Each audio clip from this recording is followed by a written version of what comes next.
요한복음 7장 37절부터 39절 말씀입니다. 명절의 가장 중요한 날인 마지막 날에 예수께서 일어서서 큰 소리로 말씀하셨다. 목마른 사람은 다 나에게로 와서 마셔라. 나를 믿는 사람은 성경이 말한 바와 같이 그의 배에서 생수가 강물처럼 흘러나올 것이다. 이것은 예수를 믿은 사람이 받게 될 성령을 가리켜서 하신 말씀이다.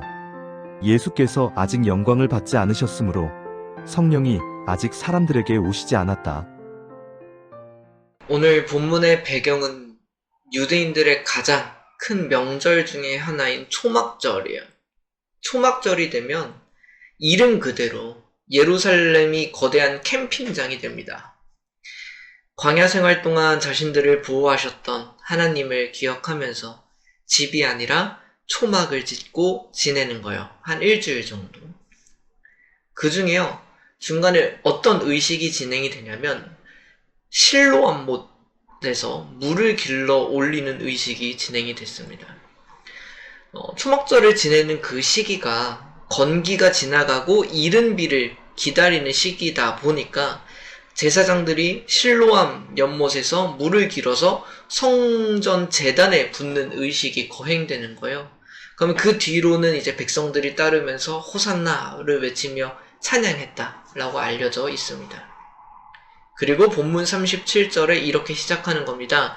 명절의 가장 중요한 날인 마지막 날에 7일간의 절기가 끝나는 날에 백성들은 광야의 기적을 돌아보는 절기를 마무리하고 있습니다. 그 만나와 솟아나는 생수를 경험했던 그것을 기념하는 절기가 마무리되고 있습니다.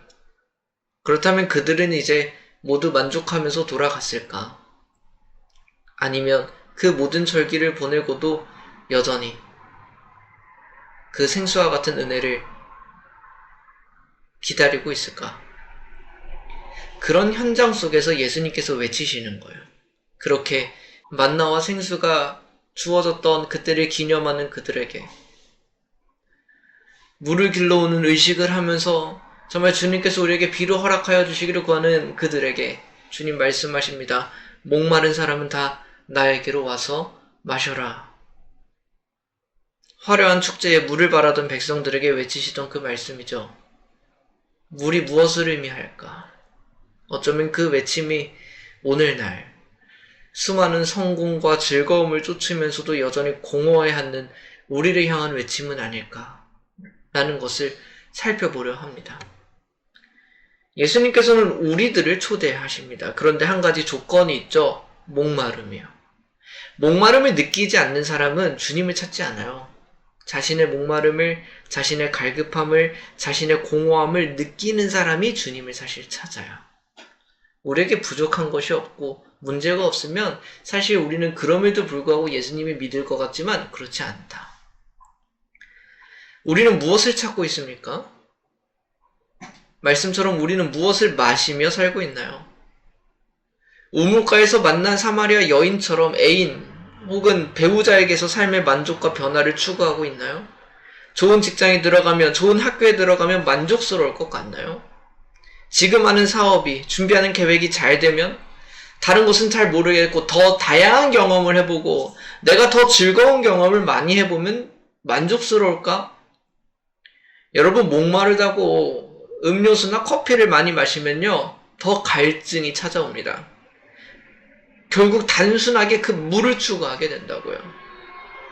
우리가 세상에서 길러오는 물이 사실 바로 이와 같습니다. 추구해보라는 거예요. 그러나 그 추구의 끝에 과연 뭐가 있냐는 겁니다.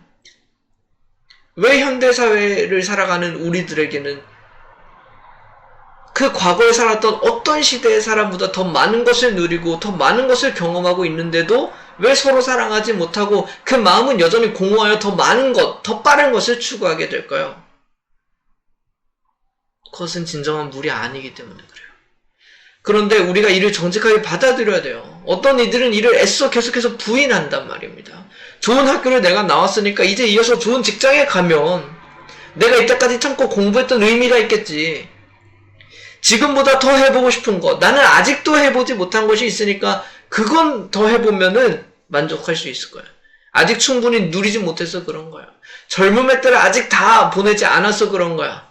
이렇게 5년, 10년 더 살아보면 그땐 만족하게 되겠지. 계속해서 우리의 현실을 회피하는 거예요. 여러분, 목마름을 자각한다는 것은 이것으로 해결되지 않는구나를 깨닫게 되는 일입니다. 왜냐하면 그것을 반복하면 결국 우리는 불안과 공허에 휩싸일 것이고 벗어날 수 없을 거거든요. 우리의 노력 혹은 선택으로 이를 해결할 수 없다는 것을 알게 될 겁니다. 그래서 주님은 그 헛된 수고를 멈추라고 말씀하십니다. 그렇게 이 결핍을 인정할 때, 이것으로 되지 않음을 솔직하게 받아들일 때 주님께서는 우리에게 해결책을 말씀해 주실 겁니다. 그래서 그 뒤에 예수님께서 이 물을 마시는 자에게 일어날 변화를 말씀하시는 거예요.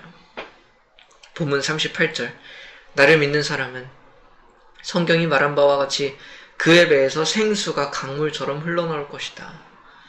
여기서 배라고 번역된 헬라어가 코일리아라는 단어인데 자궁 혹은 배라는 의미를 가지고 있습니다. 근데 여기 문맥상으로는 우리의 신체적인 배에서 정말 막 물이 나오냐 이런 게 아니겠죠. 마음의 중심을 뜻합니다. 예수 그리스도를 믿을 때 우리의 존재 가장 깊은 곳에서 생수가 솟아나기 시작한다는 거예요. 여기서 우리가 알게 되는 건 뭡니까? 우리의 공허를 채우는 것은 외부에서 오지 않더라. 내부에서 오는 겁니다. 환경이 변해서 얻는 기쁨이 아니라고요. 외부적으로 만들어지는 기쁨이 아니란 말입니다. 내 안에 계신 성령 하나님으로 인해 솟아나는 평안이에요. 그래서 어떤 환경에도 불구하고 흔들리지 않는 평안함입니다. 기독교에서 말하는 자족함은 여기로부터 시작합니다. 환경으로부터 만들어지는 기쁨과 평안함은 말 그대로 그 환경이 조금 변하면 사라질 거예요. 환경이 바꿔야 진짜 내 인생의 공허함이 해결될까? 그렇지 않습니다. 다시 다른 종류의 공허함이 만들어질 뿐이죠. 예수님께서는 우리의 내면을 갈아엎으시겠다고 말씀하시는 거예요. 그리고 그때만이 이 문제가 해결될 수 있다고 말씀하시는 겁니다. 그렇다면 우리의 존재에서 생수가 흘러나오는 것, 성령 하나님께서 우리 안에서 일하신다는 게 어떻게 주어지는 거냐? 본문 39절입니다. 이것은 예수를 믿는 사람이 받게 될 성령을 가리켜 하신 말씀이다. 예수님을 믿는 거예요. 예수님을 우리의 구주로, 예수님을 이 갈급함의 유일한 해결책으로 믿는 그 믿음이 우리가 이것을 경험하게 되는 시작이 될 겁니다. 예수님을 믿는다는 건 단순히 나중에 천국 갈 거야, 나중에 당신 구원받을 거야 라는 말에서 끝나는 것이 아니라 지금 갈급함과 공허함 가운데 살아가는 우리가 이 현대사회 속에서 여전히 만족함을 경험할 수 있는 그 시작점이 예수님을 내 구주로 영접하는 것, 예수님이 내 갈급함과 내 맨날 환경으로 흔들리는 이 마음을 붙잡을 유일한 분이시라는 것을 믿으라는 것이죠.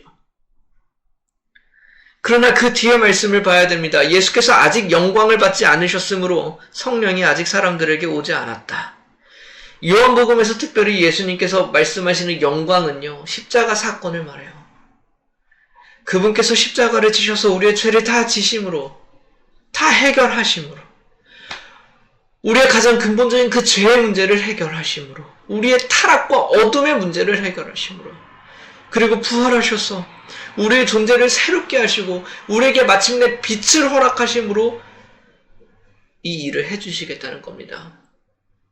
무슨 말이냐면 하나님께서 이것을 그냥 말로만 행하시는 것이 아니라 하나님의 아들이신 그분께서 우리를 대신하여 죽으심으로 그리고 다시 살아나심으로 우리에게 이 일이 주어지게 된다는 것.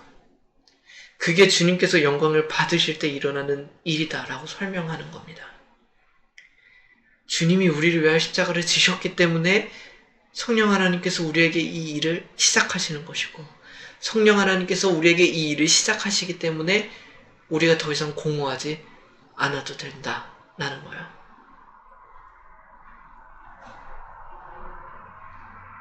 여러분, 우리에게는 이런 순간들이 있어요. 환경들로 말미암아 기뻐하는 순간들이 있어요. 내가 학교에 들어가게 됐어. 내가 직장에 들어가게 됐어. 내가 참 좋은 사람을 만났어. 내가 이제 결혼을 할 거야. 그런 아주 즐겁고 기대되는 순간들이 있어요. 그러나 그 모든 것들이 영원하지 않잖아요. 그러면 그것들을 바꾼다고 만족하게 될까요?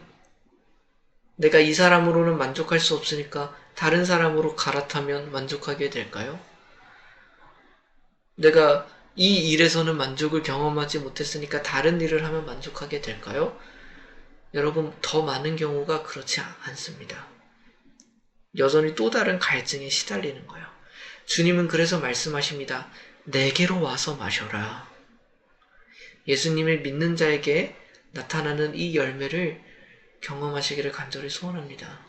우리를 위하여 십자가를 지신 그 사랑을 신뢰하셔서 우리를 사랑하시는 그분이라면 우리를 정말 목마르지 않게 해주실 거야.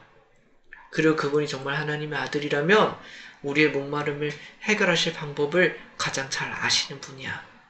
그 믿음으로 주님 앞에 나아가십시오.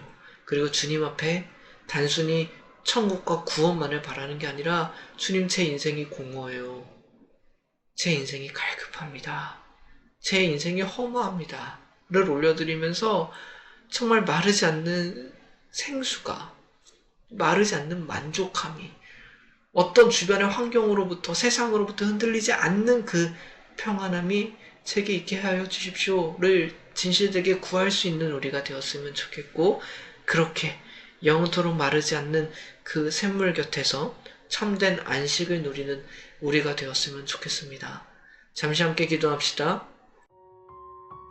하나님 아버지, 우리의 갈급함을, 우리의 공허함을 주님 앞에 내려놓습니다.